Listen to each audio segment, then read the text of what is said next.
Hi guys, welcome back to my channel. If you're new to my channel, you're welcome to the family, but if you're an oldie, hey. Today is Sunday and guys, see, I just wanted to make this video a very short one. I got plantain. I'm still trying to get used to buying things like someone that lives alone, so whenever I buy anything or cook, I tend to overdo it because I grew up in a big family. We cook with big pots. In fact, I haven't had to, like when I was buying my kitchen utensils, I had to, when it came to the pot, I had to make sure I was buying smaller sized pots so that it will curtail the amounts that I usually cook. And it's not even as if I like the kitchen. But anyway, enough rambling. Today, I've seen this done severally, and my sister-in-law has actually done it, but today this is me trying it in my own house. Okay, so I got plantain the other day from Superstore. It was unripe, so I bought it unripe, but I left it for like 2 days, 2 or 3 days, and I just remembered they're already getting ripe.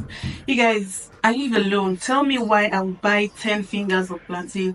I don't need that much, but anyway, thank God there's freezer, and I think because of that method, I will just cut it up and freeze it. Okay, so usually I've seen, or my sister-in-law has actually told me that if you want to keep your plantain, so if you buy your plantain, if you buy a lot of plantain and you're scared that it's going to spoil, it's best to chop it up and put it in the freezer. So that's what I'm going to do. Now I'm going to chop it up in two styles. I will dice it, and then I will also just, slice it in the normal way that I like my plantain. So dicing it is for when I want to make like beans porridge. I like beans and plantain porridge. So when I want to make that, I'm going to use the diced one. And then if I just want to eat maybe like fried plantain, I would use the other style.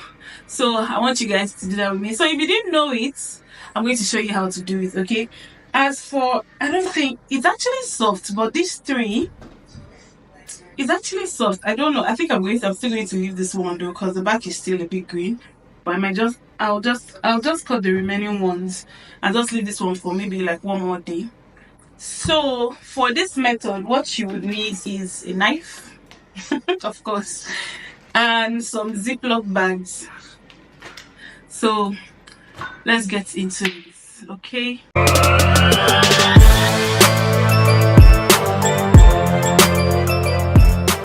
So guys, at this point, I make sure I wash my plantain. I can't be the only one who washes plantain before actually like peeling the back and cutting it. Is it a weird thing? Do you wash your plantain before cutting it? But it's something I grew up with. I always wash my plantain before I even peel off the back. I don't know. It's just something I grew up with. Is it weird? Is it something you do, or is it something you're going to adopt?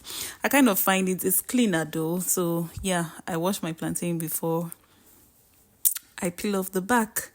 So yeah, I just washed everything off and I'm just going to start peeling it. So I'll start by peeling the back of all 9 of them, because I bought 10 fingers, but 9 are ripe, and then one I'll probably just fry that one tomorrow for breakfast or lunch, whatever. But yeah, I just peel off the back. And another weird thing I do is that I peel off, I don't know what to call it, the plantain hair. I peel off those strands, those strands that are always like on the back of banana, on the body of the banana or plantain. I always peel it off as well. I make sure everything is gone, because I'm very finicky when it comes to eating plantain. As a matter of fact, right, there's even, if I'm eating the plantain, like if I'm dissecting the two, like in the middle, you know how you eat bole. If I'm dissecting the middle, I don't like to see the seed. I always cut off the seed. I know it's weird, but the seed irritates me when I'm looking at the seed like that directly. So if I actually dissect my plantain in the middle, like if I cut it all the way through to the middle, I always make sure I take out the whole seed before I roast it. Anyway, I use another bowl to separate the two designs, so to speak, or the two styles of cutting the plantain here. So this one I'm going to section it in 4 parts, and then I would cut it like you would cut it if you want your plantain circle. So having sectioned it, of course, is going to be diced. So basically, I'm dicing this one. I'm just going to do that for like 4 or 5 fingers because there are 9. So I'm probably just going to do this for like 4 or 5 fingers. And then for the other one, I would cut it in the other design. But yeah, that's basically what I do here. And I will do that for the rest of the plantain. But this is how I dice my plantain. Is there any other way you guys dice your plantain? See how it looks? It looks very neat, well chopped, and nice. Okay, I'm just going to speed up the process. All right. So yeah, we have that. That is all done. Nice and good. I'm just going to keep that aside, and I would proceed to cut the rest of the plantain the other style. So I'm just cutting it in a slanting motion. Is it motion? Anyway, I'm cutting it in the slanted style. You know the regular plantain style now. That's how I'm cutting this one again. So this is the one that I'll probably when maybe if I want to eat egg or something, I would use this one, and then the other one for beans or maybe even eggs. If I would still do the same thing. I'm just going to speed up this process so that I don't waste your time and I don't bore you. Okay. Anyway, yep, this one is done. Now I will proceed to put it inside the Ziploc bag.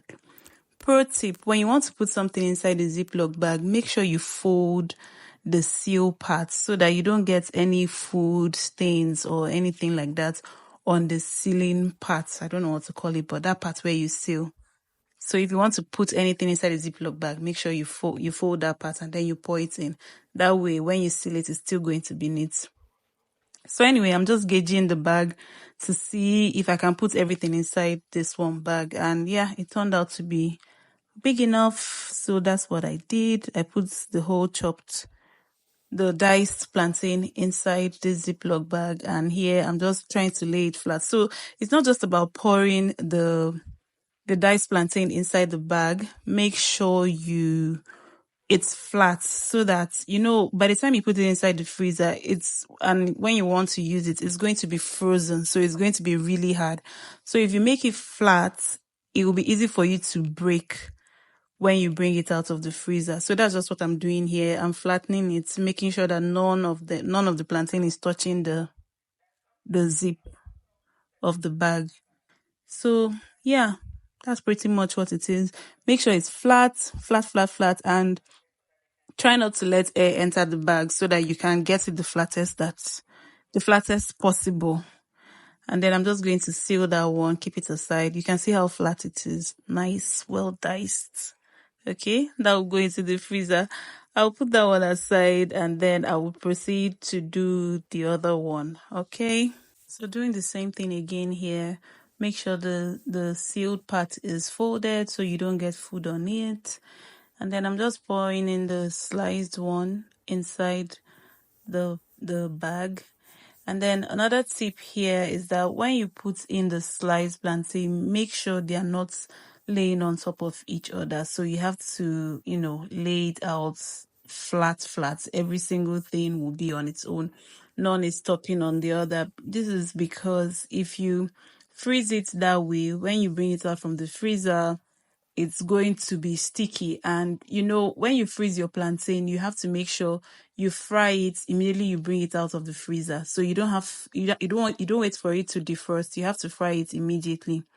So that's the reason why I like to do it like this, because if it's stuck together, it's going to fry on both sides of each slice, if that makes sense. So it's a fry on both sides of each slice, but the middle is still going to be, kind of yellowish. You guys know what I mean.